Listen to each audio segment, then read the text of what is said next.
Omusumba Cindy Kiganda wa Christianity Focus Center Emmengo Kisenyi akubiriza abakyala okukyusa mu mpisa babe eky'okulabirako eri bannaabwe kubanga be bannakazadde b'ensi eno. Bino byonna byogeredde mu lukungaana lw'abakyala oluyindira ku Dominionm Church Mbuya. Bw'abadde abuulira omusumba Cindy asomye ekyawandiikibwa okuva mu Bayibuli mu kitabo kya Maliko essuula ya 5 okuva ku lunyiriro lwa 25 olwogera ku mukyala eyatawanyizibwa ennyo ekikulukuto okumala emyaka 12 wabula yayimusa okukkiriza kwe n'akoma ku kyambalo kya Yesu era n'awona embagirawo. Wano omusumba Kiganda waategeereza nti omuntu yenna ateekeddwa okuva mu kweganya n'akozesa embeera enzibu gy'ayitamu mutuusa ewalungi.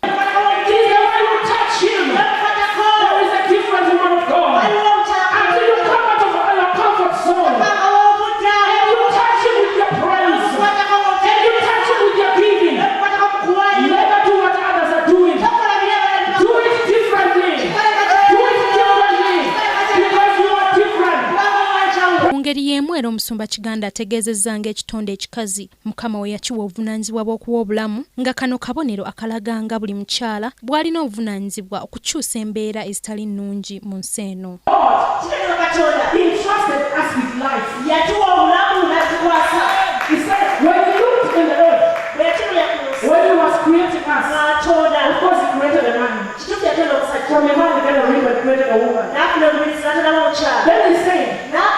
It is a woman who is working to carry this life for 9 months.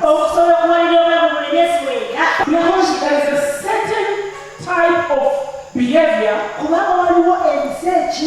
a woman should have.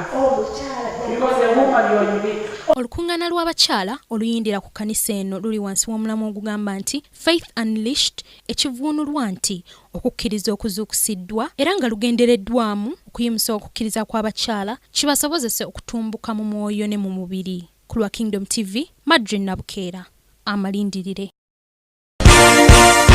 This is Kingdom TV.